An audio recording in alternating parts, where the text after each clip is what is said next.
Bismillahirrahmanirrahim. Alhamdulillahirabbil alamin wassalatu wassalamu ala asyrafil anbiya'i wal mursalin wa ala alihi wa sahbihi ajma'in. Subhanaka la ilma lana illa ma 'allamtana innaka antal alimul hakim. Rabbi shrah li sadri wa yassir li amri wahlul 'uqdatam min lisani yafqahu qawli. Amma ba'd. Alhamdulillah ala ni'matil Islam, alhamdulillah ala ni'matil iman wa kafa biha min ni'mah.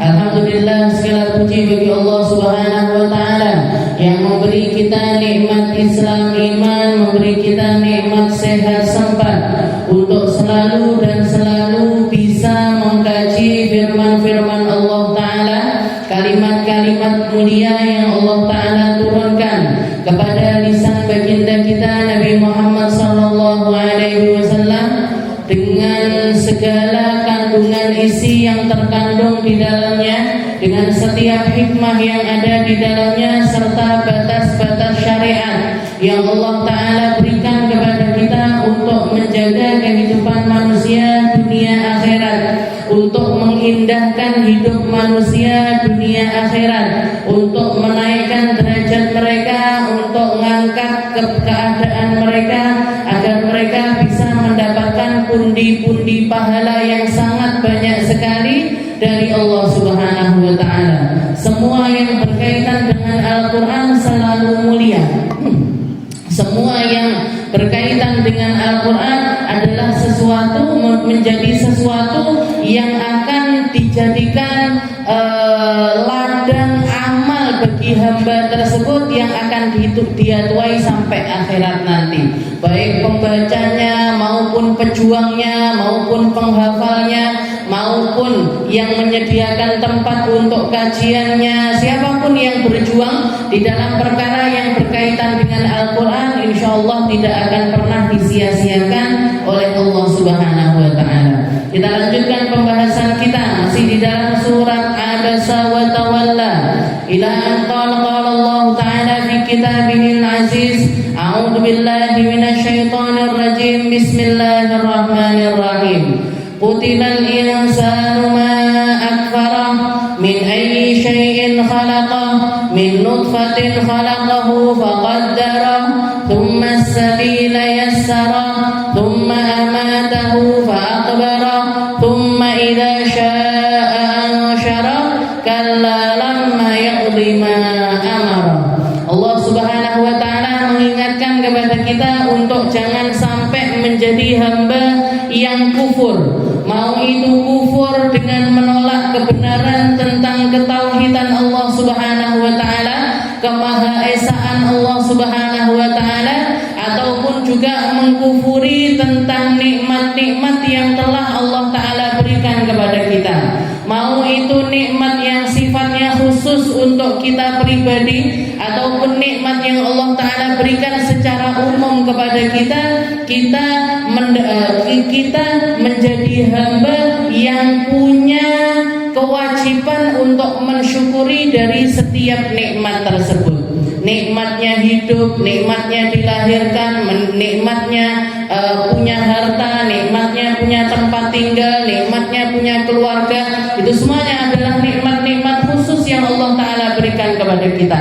Sedangkan nikmat-nikmat umum semacam terutusnya Nabi, semacam datangnya Al-Quran kepada kita, serta terbentangnya langit ataupun juga bumi yang dibentangkan oleh Allah Ta'ala untuk kita, untuk manusia, maka itu semuanya juga merupakan sebuah kenikmatan yang harusnya kita syukuri. Mau itu nikmat khusus, kita mau melihat ke diri kita sendiri aja penuh dengan kenikmatan. Kita melihat keluar diri kita pun juga penuh dengan kenikmatan. Kalau kita melihat orang yang lebih rendah daripada kita, kita juga jauh lebih bisa mensyukuri nikmat-nikmat tersebut. Saya punya teman kena sakit kanker istilahnya. Di rumah kalau kata beliaunya, kalau saya lagi ada di rumah, saya melihat diri saya ini kayak orang paling sulit, paling sakit, paling ngenes istilahnya, karena seluruh anggota keluarganya sehat. Tapi begitu saya masuk ke rumah sakit, melihat berbagai macam orang yang memiliki nasib yang sama dengan saya, berjuang dengan sakit yang sama dengan saya, kata beliau, saya jauh lebih bersyukur dengan keadaan saya. Jadi ketika kita melihat, alhamdulillahnya saya meskipun sakit didukung sama keluarga yang baik-baik. Alhamdulillah ketika saya sakit saya bisa istilahnya punya duit untuk berobat, ketemu dokter yang baik dan lain sebagainya. Jadi ketika kita melihat di dalam diri kita, ketika dapat musibah dari Allah Ta'ala, kita lihat yang ada di bawahnya kita, yang lebih sulit dibandingkan kita. Ketika kita ngaji kayak gini, sekedar lampu nyala ini loh Bu. Saya dari beberapa hari yang lalu, mulai dari hari Selasa itu ngirim bantuan terus ke Sumatera. Kebetulan ada teman saya di Aceh sana, ditinggalnya di Banda Aceh. Pertama kali saya WA sama beliau, Kak, di sana aman. Saya bilang gitu. Kak, namanya Kak Rugaya. Kak Rugaya, antum di sana aman. Katanya beliaunya, alhamdulillah saya aman, cuman sering mati lampu aja. Yang beberapa hari yang lalu, yang 2 hari itu malah justru hampir seharian itu mati lampu. Hampir seharian mati lampu. Kita di sini aman, nggak ada bencana, nggak ada, walaupun istilahnya kalaupun hujan deras paling nyembong-nyembong di jalanan, nggak sampai masuk ke dalam rumah. Jenengan hitung selama jenengan hidup di Tulungagung ini berapa kali terjadi banjir? Saya dulu sering banjir, tapi sekarang hampir nggak pernah terjadi banjir. Saya mulai dari lahir kayak nggak pernah ketemu banjir, dan muka-muka sampai akhir nggak tahu ketemu banjir. Istilahnya, jadi ini berarti apa? Ini sebuah kenikmatan dihindarkan dari musibah, kenikmatan dijauhkan dari bala, dari petaka, dari perkara-perkara. Ini semuanya adalah sebuah kenikmatan yang seringkali manusia itu tidak terpikirkan bahwasanya itu adalah sebuah nikmat ijabiyah ataupun nikmat salbiyah, nikmat yang datang membersamai dengan diri kita, ataupun nikmat dihindarkan dari perkara-perkara yang semacam itu, semuanya adalah sebuah kenikmatan. Padahal kalau melihat pantas apa enggak kita ini diperlakukan sama Allah Ta'ala semacam itu, pantas Bu. Mau kita ini didatangkan puting beliung, pantas bisa. Kenapa? Maksiat kayak gitu merajalelanya. Zina di mana-mana, orang kena HIV AIDS di mana-mana. Tulungagung ini peringkat keempat. Peringkat keempat orang yang kena HIV AIDS, dan itu nggak mungkin terjadi kecuali bersamaan dengan merajalelanya perzinahan, hubungan yang nggak benar, hubungan yang nggak berlandaskan apa yang diajarkan sama Allah Ta'ala. Hubungan halal yang ada di dalam pernikahan. Kalau yang semacam itu sudah terjadi dan dianggap biasa, ini otomatis penyakit-penyakit itu berdatangan, itu sudah otomatis. Nas'alullah as-salam. Mungkin kita diselamatkan sama Allah Ta'ala, keluarga kita diselamatkan, anak cucu kita diselamatkan, orang-orang terdekat kita diselamatkan dari segala bentuk kemaksiatan yang sudah semacam wabah di negeri ini. Na'udzubillah min dzalik. Jadi Allah Ta'ala mengatakan, qutilal insanu ma akfara min ayyi syai'in khalaqah min nutfatin khalaqahu faqaddarah. Kalau kamu ingat-ingat, kalau kamu mau mensyukuri nikmatnya Allah Ta'ala, jadi hamba yang tahu diri, maka ingatlah siapa dirimu, bagaimana asalmu, bagaimana pembentukanmu. Kamu dari nggak bisa jalan dibikin bisa jalan tegak, bahkan lari sama Allah Ta'ala. Kamu dari nggak bisa ngomong dibikin lancar bicaranya, sampai bisa menasehati orang lain, sampai bisa melakukan segala sesuatu dengan lisanmu. Kamu yang dulunya mata dari kecil kan biasanya nggak kelihatan, baru setelah itu terlihat jelas. Yang dulunya pendengaran, semuanya dari yang lemah dikuatkan sama Allah Ta'ala. Falyanzuril insan, katanya Allah Ta'ala, min ayyi syai'in khalaqah min nutfatin khalaqahu faqaddarah. Setelah itu kalau kamu ingat lagi pembentukanmu, gak akan terbesit di dalam dirimu ini kesombongan. Kamu semuanya terbentuk dari setetes mani yang menjijikkan. Gak ada orang mau beli mani, itu gak ada. Nggak ada orang mau dikasih hadiah money, itu nggak ada. Okay. Kalau sesuatu yang min athari al hayawanat, yang keluar dari hewan-hewan ini bahkan bisa lebih berharga dibandingkan apa yang keluar dari manusia. Yang keluar dari manusia ini hampir nggak ada yang berharga. Keringat, ada yang jualan keringat. Air mata yang nggak bisa dijual, ingus nggak bisa dijual, belek nggak bisa dijual, itu ndak iso didol. Apalagi maaf kencing, BAB ataupun juga nutfah ataupun juga air mani ini tadi. Jadi nggak ada harganya. Semuanya semuanya adalah sesuatu yang menjijikkan. Beda sama lebah, yang keluar dari dirinya ini bahkan bisa menjadi madu yang menjadi syifa linnas, yang menjadi obat bagi manusia. Walet, ilere walet, burung walet itu, lebih berharga dibandingkan ilere menungso.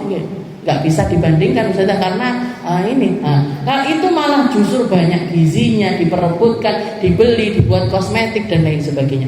Jadi ingat asal dirimu. Makanya Sayyidina Ali bin Abi Thalib sering kali beliau mengatakan, aku ini heran, kok bisa manusia ini sombong dengan dirinya ini, saya heran.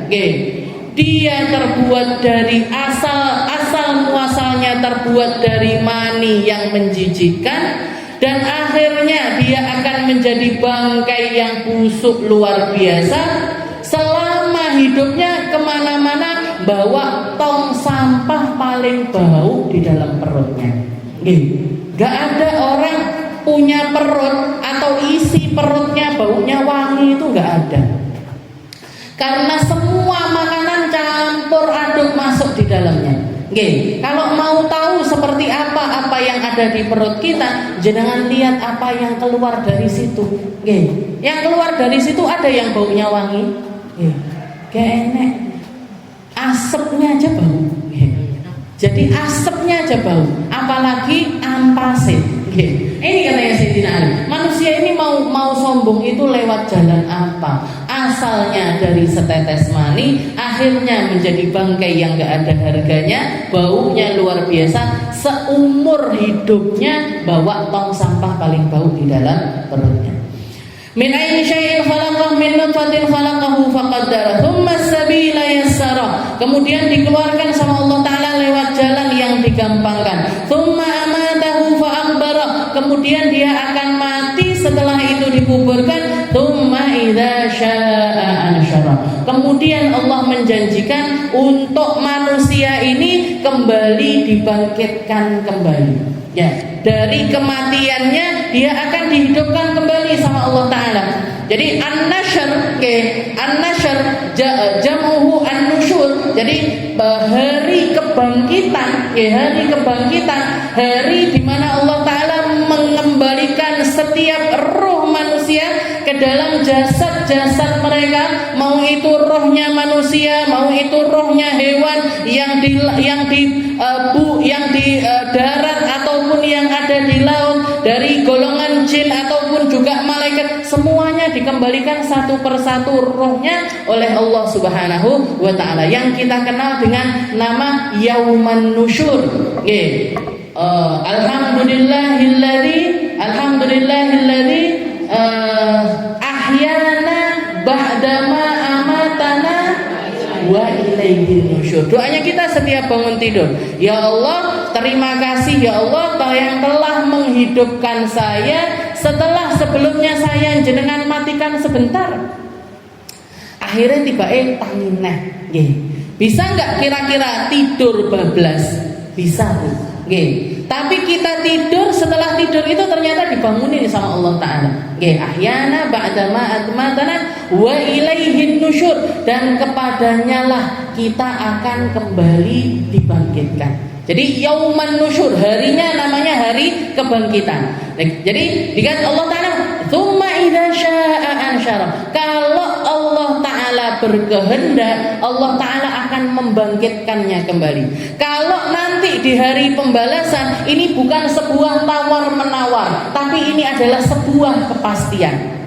Tapi kalau di selama umur dunia ini terserah Allah, mau matikan orang, bangkitkan lagi, nidurkan sehari, dibangkitkan lagi, nidurkan 10 hari, dibangkitkan lagi, nidurkan 100 tahun, dibangkitkan lagi, nidurkan 300 tahun, dibangkitkan kembali. Betapa banyak sejarah yang di sepanjang sejarahnya manusia, ada banyak sekali kita dengar riwayat manusia masih di alam dunia, belum di alam akhirat, mati diurip neneh karo Gusti Allah.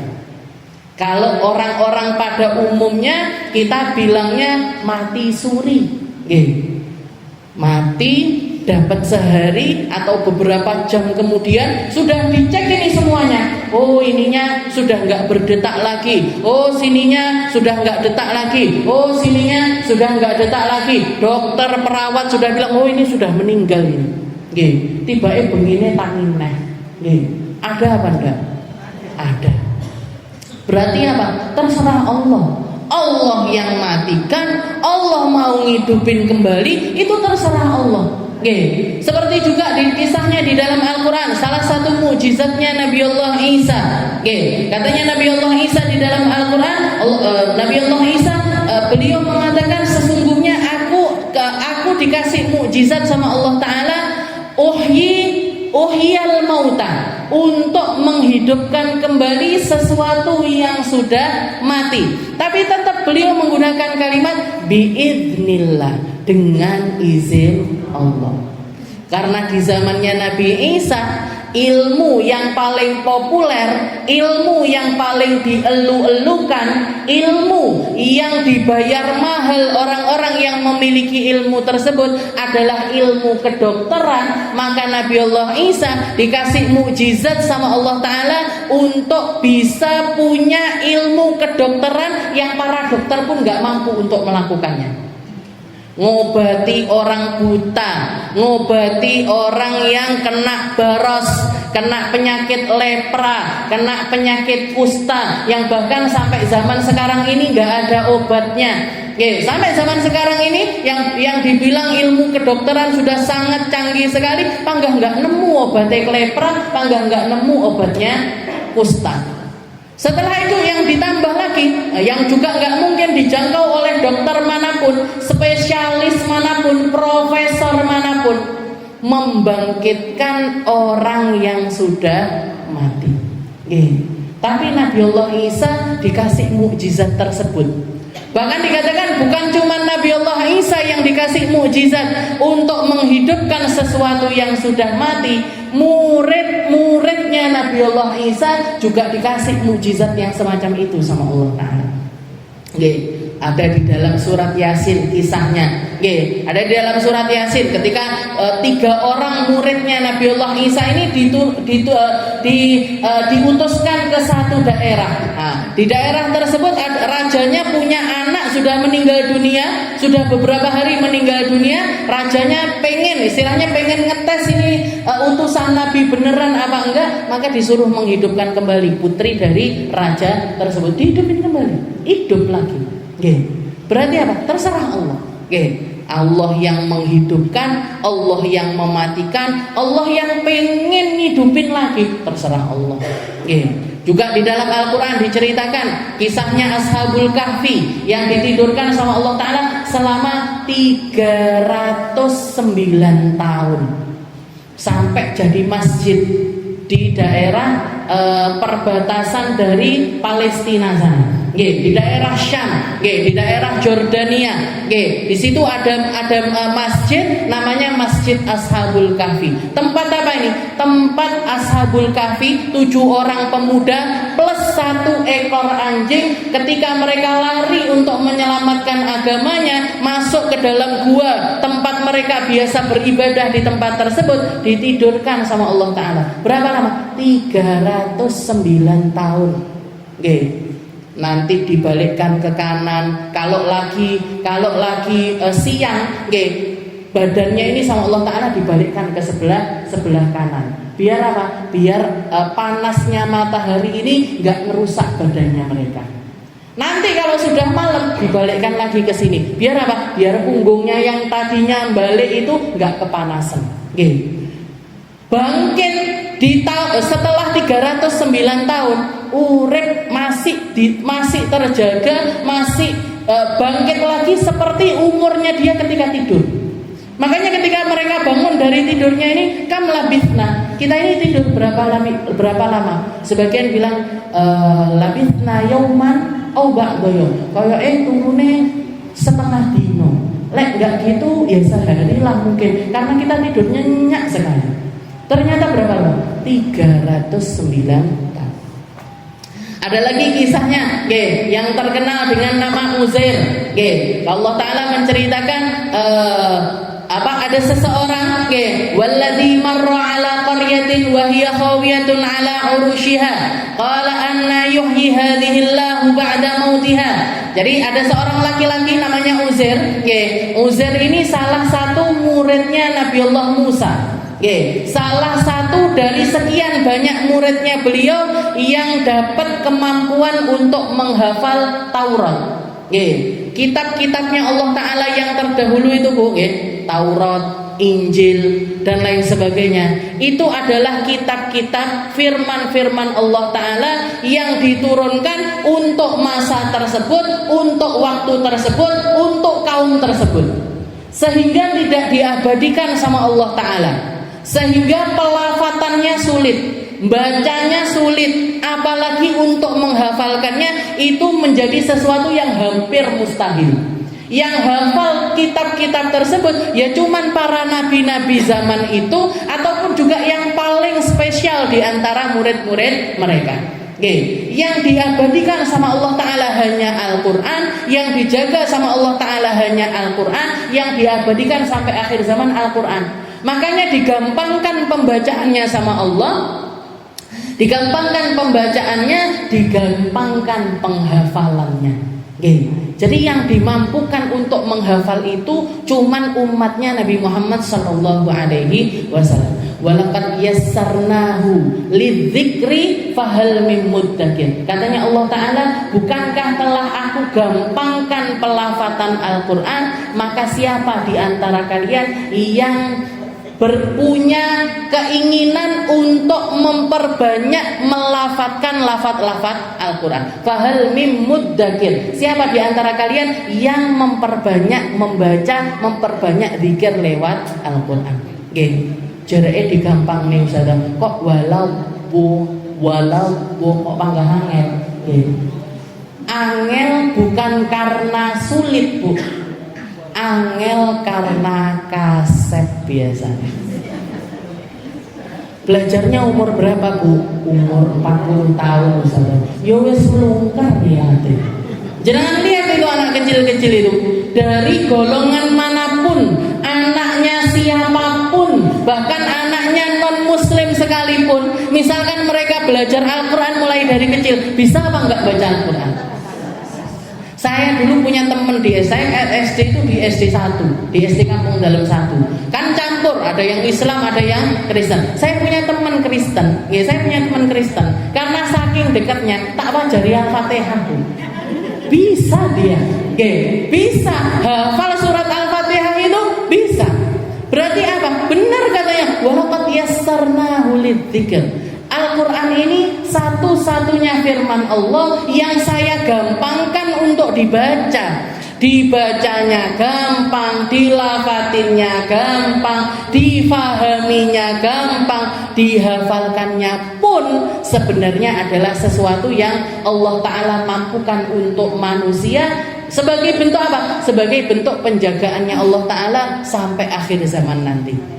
Karena Al-Quran ini satu-satunya yang diabadikan. Tapi di zaman sebelum Nabi Muhammad gak ada yang dimampukan untuk menghafal Al-Quran. Maka dikatakan salah satu muridnya Nabi Allah Musa yang sampai hafal Taurat itu adalah Uzair. Jadi ketika Uzair ini dikatakan suatu hari dia itu pergi dari rumahnya, mau belanja beberapa kebutuhan rumahnya, dan dia waktu itu punya anak umurnya 1 tahun lebih 1 bulan. Berarti 13 bulan. Jadi punya anak umurnya 13 bulan.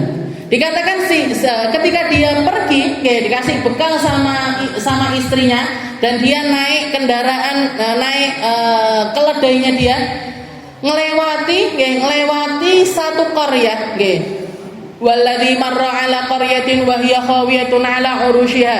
Dia melewati satu desa, di mana desa itu adalah salah satu desa yang dihancurkan sama Allah Taala.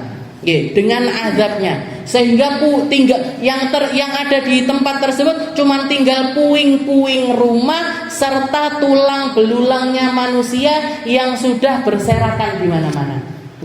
Jadi ketika dia melewati desa tersebut, yang terlintas di dalam hatinya, anna yuhyi hadhillahu ba'da mautiha. Desa yang sudah mati kayak gini, bangunannya hancur, manusianya mati semua, kira-kira bisa bangkit kembali apa enggak ya? Gimana caranya Allah Ta'ala membangkitkan sesuatu yang sudah mati? Ini sudah tulang belulang ini, berarti kan anak turunnya habis semuanya. Istilahnya semua generasi itu, kakeknya, orang tuanya, anaknya, cucunya, habis semuanya karena sak desa kabeh terjadi bencana secara umum. Maka dia anna yuhyi hadhillahu ba'da mautiha. Maka dia mengatakan hal yang semacam itu. Maka dikatakan Allah fa'amatahullahu mi'ata amin thumma ba'atha. Maka setelah itu dikatakan dia setelah melewati desa tersebut, masuk ke dalam hutan, duduk di bawah pohon, makan sebagian dari perbekalannya dia, minum sebagian dari bekal minumnya dia. Setelah itu meletak keturun. Katanya Allah Ta'ala, fa'amatahullahu mi'ata'am, saya matikan dia selama 100 tahun. Saya matikan dia selama 100 tahun, thumma ba'atha, kemudian aku bangkitkan kembali. Kemudian aku bangunkan dia lagi. Ketika dia bangkit, Allah Ta'ala ngutus malaikat Jibril untuk mendatangi laki-laki tersebut, untuk mendatangi si Uzair ini tadi. Uzair ini malaikat Jibril disuruh nanya sama si Uzair, kam labitha, kamu itu tidur berapa lama kira-kira? Katanya dia sama jawabannya kayak jawabannya Ashabul Kahfi, labithna yaum aw ba'dhum, kayaknya sehari atau setengah hari. Kayaknya seharian atau setengah harian. Karena kalau misalkan orang tidur pagi, setelah itu bangunnya pas sore, berarti paling aku turu sampai sore. Atau kalau nggak gitu, ya berarti mungkin aku tidur dari kalau masih kelihatan siang, kayaknya aku tidur dari pagi ke pagi lagi. Paling sedino. Kuatnya orang tidur itu berapa lama sih biasanya? Imu yauman obat tayum. Katanya si malaikat mengatakan balmi ata'am. Kamu itu ditidurkan sama Allah Ta'ala selama 1000 tahun. Fandur ila ta'amika lam yatasannah. Sekarang kamu lihat bekalmu, bukan bekalmu, lam yatasannah. Ini bekal kamu bawa dari 100 tahun yang lalu, tapi enggak berubah sama sekali. Diminum masih bisa diminum, dimakan masih bisa dimakan. Enggak dimakan zaman, enggak kadaluarsa. Siapa yang jagain makanan ini tadi? Allah. Jagain makanan aja loh dijaga Bu sama Allah Ta'ala itu. Apalagi kita. Jadi setelah itu wandur ila himarika. Wandur ila himarika linaj'alaha ayatan linnas. Sekarang kelihatan keledai yang sebelum kamu tidur kamu ikatkan di pohon, sekarang dia sudah menjadi apa? Sudah jadi tulang belulang, gak ada bekasnya. 1000 tahun. Tapi lihat, dia akan dijadikan sama Allah Ta'ala sebagai bukti kemahakuasaannya. Sekarang perhatikan, gimana caranya Allah Ta'ala membangkitkan sesuatu dari kematiannya. Gimana caranya Allah Ta'ala itu membangkitkan sesuatu yang sudah mati. Fandur ilal idham, lihat tulang belulangnya. Dilihat tulang belulang yang pertamanya berserakan, tahu-tahu kayak di film-film gitu. Jadi terakit menjadi satu, ketengkoraknya di tempatnya kepala, tempatnya kaki, semuanya akhirnya dia berdiri, tapi bentuknya masih semacam tulang. Jadi tulang tapi bentuk seperti seekor keledai. Thumma nunshizuha, thumma naksuha lahma. Setelah itu pelan-pelan dari tulang-tulang tersebut tumbuh dagingnya. tumbuh uratnya, tumbuh darahnya, semua yang ada di dalam badannya si hewan ini tadi tumbuh. Setelah itu kami tutupi dengan daging, kemudian ditutupi dengan kulit, kemudian ditiupkan roh sama Allah Ta'ala, hidup lagi. Ini loh caranya Allah Ta'ala menghidupkan sesuatu dari kematiannya dia. Ini dari bekasnya tulang belulang, Allah Ta'ala maha mampu untuk menjadikannya hidup kembali. Setelah itu dikatakan si Uzair ini tadi sadar, oh iya, innallaha ala kulli syai'in qadir. Benar, Allah Ta'ala adalah zat yang maha kuasa atas segala sesuatu. Maka dikatakan Uzair ini setelah itu pulang ke rumahnya. Dia punya anak kecil kan? Punya anak kecil, umurnya 1 tahun 1 bulan, 13 bulan. Ketika dia datang kembali, anaknya sudah berumur 100 tahun lebih 1 tahun lebih 1 bulan. Tuwek napa mboten? Tuwek banget. Tua sekali. Sedangkan Uzair waktu itu dikatakan dia ketika pergi itu di usia 50 tahun, pulang balik masih seperti posturnya orang umur 50 tahun. Makanya ada makalah yang mengatakan, ada perkataannya ulama yang mengatakan di sana ada seorang bapak yang punya pautan usia sama anaknya 50 tahun, tapi duduk tuwek bapake, tuwek anake. Jadi si Uzairnya masih tegap, masih gagah, rambutnya masih hitam, anaknya sudah bungkuk, sudah bawa tongkat, sudah putih semua rambutnya. Dan dikatakan Uzair ini ketika pulang, ketika perjalanan pulang, dia ketemu sama seorang nenek-nenek, ketemu sama ibu-ibu, nenek-nenek buta, nenek-nenek buta. Ketika ketemu, si Uzair ini nanya, mana ini jalan ke rumah? Karena saya lihat semua tempat yang saya lewati sebelumnya itu sudah berubah.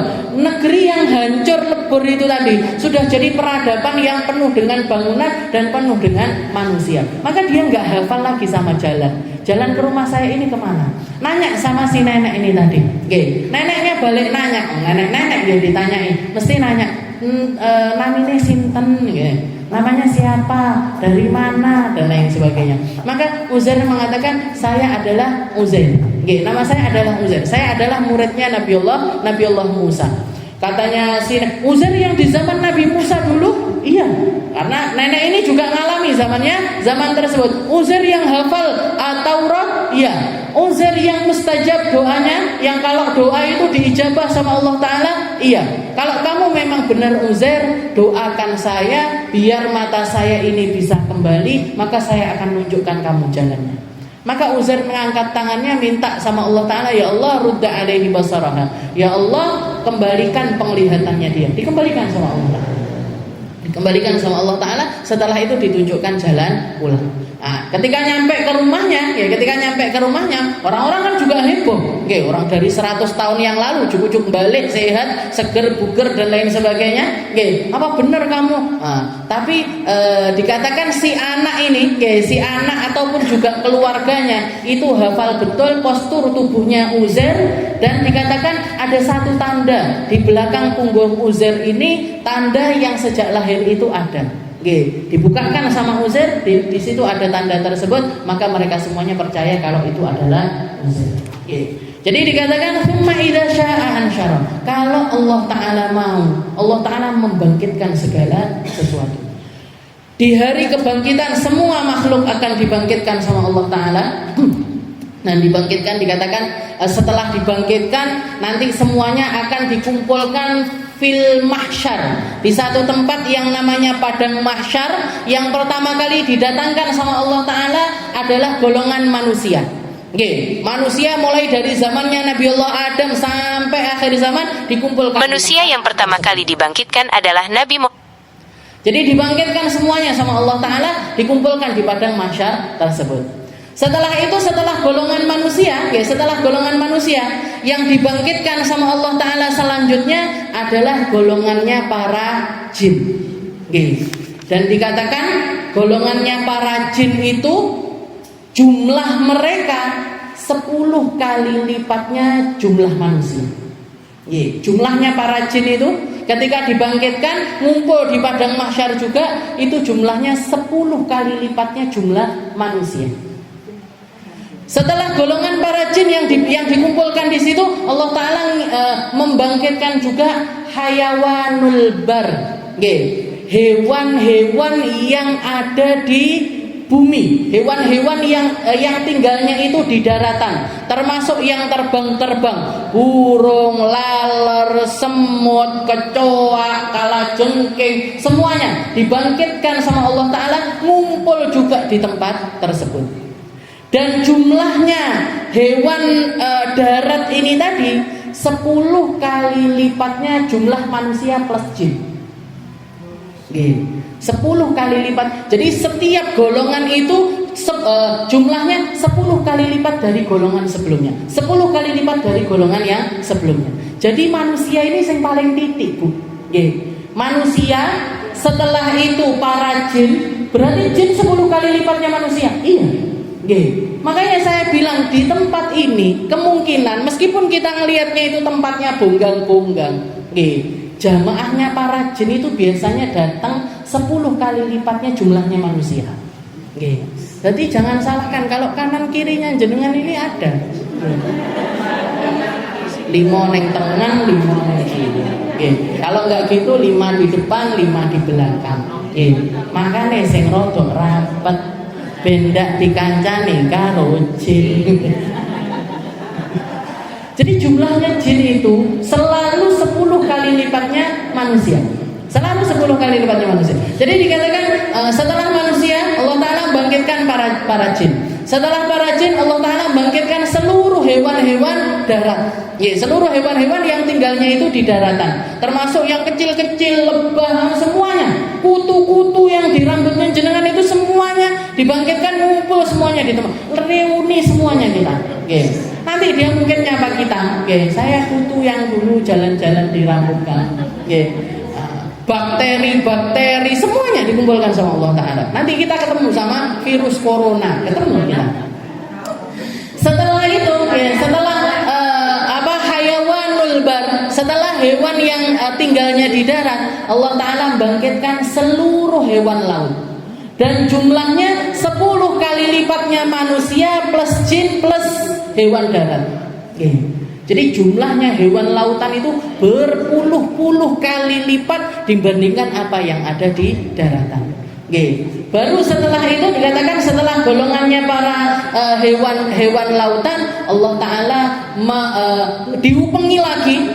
Jadi ini kayak kupengan gitu. Manusia, setelah itu jin, dengan barisan 10 kali lipatnya manusia. Setelah itu hewan darat 10 kali lipatnya jumlah mereka. Setelah itu hewan laut 10 kali lipatnya jumlah yang sebelumnya. Setelah itu didatangkan para malaikat-malaikatnya Allah Ta'ala. Yang pertama kali turun adalah malaikat yang paling dekat sama langit. Jumlahnya pun 10 kali lipatnya yang sudah ada. Yang di langit pertama, yang di langit kedua turun, jumlahnya 10 kali lipatnya yang ada. Setelah itu malaikat langit ketiga, langit keempat, langit keenam, langit ketujuh, seluruh malaikatnya Allah Ta'ala diturunkan. Makanya Allah Ta'ala mengatakan itu adalah waktu falam nughadir minhum ahadan. Adalah satu tempat yang lapisan-lapisan penjaganya ini luar biasa ketat, maka enggak ada satupun makhluk yang bisa lepas dari tempat tersebut. Falam nughadir minhum ahadan. Saya tidak melepaskan satu makhluk pun untuk tidak diadili sama Allah Ta'ala, itu enggak ada. Semuanya dimintai keadilannya. Yaumul jaza, semuanya akan dimintai pembalasan satu sama lain. Bakteri baik sama bakteri jahat. Yang jahat jadi baik, yang baik jadi jahat. Suruh balas yang jenengan kok yo percaya sama saya. Jadi istilahnya semua hal yang semacam itu nanti dibalaskan sama Allah Ta'ala. Yang pernah gigit bakalan digigit, yang pernah nampar bakalan ditampar, yang pernah yang pernah diperlakukan buruk akan diperlakukan seperti apa yang dia pernah lakukan kepada hewan tersebut. Antara hewan sama hewan, antara jin sama kalau di alam dunia jin nggak bisa ngelihat manusia. Kita manusia nggak bisa ngelihat jin di alam dunia. Nanti di alam akhirat mereka yang nggak bisa ngelihat, jadi kita bisa ngelihat mereka, mereka nggak bisa ngelihat kita. Nah, itu balasannya Allah Ta'ala. Apa ada kemanusiaan? Sudah kan ada kejinan. Kalau di dunia kan ada kejinan. Di akhirat apa ada kemanusiaan? Nggak ada. Karena ya cuman nanti dibalaskan. Ini manusia-manusia yang pernah disakiti sama jin-jin ini, nanti dibalaskan sama Allah Ta'ala di waktu tersebut. Bagaimana caranya? Tapi yang pasti semua antara makhluk dengan makhluk ini semuanya akan terjadi balas-balasan, dan itu semuanya terjadi di tempat tersebut. Falam nughadir minhum ahada. Tsumma idza syaa'a ansyara kalla lamma yaqdi ma amara. Makanya dan setiap manusia masuk ke alam akhirat itu pasti mereka itu banyak perintah-perintah Allah Ta'ala itu yang belum mampu mereka selesaikan. Syukur mereka enggak menyelesaikannya. Urusan syariatnya mereka enggak menyelesaikannya. Ya ada banyak perkara yang manusia ini kallalamma yaqdi ma amara. Jadi semua yang diperintahkan Allah Ta'ala, semua yang harusnya jadi kewajibannya manusia, itu nanti akan dimintai pertanggungjawabannya sama Allah Ta'ala. Kamu sholatmu, seperti yang kita tahu dari hadisnya Nabi Muhammad SAW, yang pertama kali akan dihisab dari seorang hamba adalah sholatnya mereka. Jadi nanti pertama kali yang ditanyain dari seluruh manusia ini perkara sholatnya mereka. Sholatmu piye? Wis tepak apa durung? Sudah kamu kerjakan semuanya apa belum? Setiap dari waktu-waktu sholat itu kamu melaksanakannya atau tidak? Kalau beres sholatnya, yang selanjutnya ini hisabnya akan lebih mudah dan dia kemungkinan untuk selamatnya ini lebih besar. Tapi kalau sudah perkara sholatnya bermasalah, yang selanjutnya akan lebih sulit. Pertanyaan puasanya lebih sulit, pertanyaan penutupan auratnya lebih sulit, pertanyaan zakatnya lebih sulit, pertanyaan hajinya lebih sulit, pertanyaan umrohnya lebih sulit, pertanyaan muamalahnya lebih sulit, akhlaknya lebih sulit, dan kemungkinan dia nggak akan selamat kalau sudah sholatnya ini bermasalah. Makanya ilmu sholat, perkara yang mengantarkan kita untuk sholat, cara yang benar di dalam sholat itu menjadi ilmu prioritasnya setiap orang. Kita nggak bisa kecuali sholat kita itu harus benar. Kita nggak bisa kecuali sholat kita ini harus tepat. Jadi dan sholat ini runtutan sebelumnya itu juga panjang. Caranya cebok, caranya mana, kalau perempuan ada haid, ada nifas, ada istihadah, mana yang darah haid, mana yang darah nifas, mana yang darah istihadah, mana yang dia wajib sholat, mana yang dia nggak boleh sholat, dan macam-macam. Jadi awwalu ma yuhasabu minal insani shalah. Pertama yang akan dihisab sama Allah Ta'ala, dimintai pertanggungjawabannya adalah sholatnya seorang. Orang kafir dimintai pertanggungjawabkan sholat apa enggak? Enggak. Orang-orang kafir pun ditanya sama Allah Ta'ala. Makanya ketika mereka masuk ke dalam neraka, di dalam Al-Quran, masalakakum fi saqar. Ketika orang kafir itu ditanya apa yang bikin kalian masuk ke dalam neraka ini apa? Jawabannya mereka, lam naku minal musallin, walam naku nut'imul miskin, wa kunna nakhudu ma'al khaidin. Kami selama di dunia enggak ngerjakan sholat. Kami selama di dunia enggak ngasih makan orang-orang miskin. Maksudnya apa? Enggak sholat, enggak zakat. Dan kami lalai di dalam kelalaian yang sangat-sangat nyata bersama sebagian besar manusia. Wa kunna nakhudu ma'al khaidin. Berarti jawabannya orang kafir yang nggak percaya sama Allah Ta'ala, yang nggak percaya sama Allah Ta'ala, nggak percaya tentang ketauhidan, nggak nyembah Allah seumur hidupnya, nggak nyembah Allah seumur hidupnya. Tapi ternyata yang pertama dihisab dari mereka juga perkara sholat. Makanya jawabannya mereka, lam naku minal musallin. Kami bukan golongannya orang sholat. Kami bukan golongannya orang zakat. Oke, kami bukan golongannya orang sholat, bukan golongannya orang zakat. Jadi perkara sholat, perkara zakat ini prioritas. Oke, awake dhewe urip ndak oleh ndak kecuali kudu sholat. Setiap kali ketemu subuh sholat subuh, ketemu duhur sholat duhur, ketemu asar sholat asar. Nggak bisa enggak bu. Oke, urusannya panjang, urusannya sulit, urusannya menyengsarakan sampai alam akhirat kita nanti. Oke, kalalam mayak bima amarah. Ini loh tentang perintah-perintahnya Allah Ta'ala. Tunaikan sebaik mungkin, lakukan sebaik mungkin, lakukan dengan segala sesuatu yang bisa kamu usahakan untuk menunaikan kewajiban-kewajiban dari Allah Subhanahu wa Ta'ala. Al-haqqul ladzi ja'alahu 'alaih, haknya Allah Ta'ala atas kita.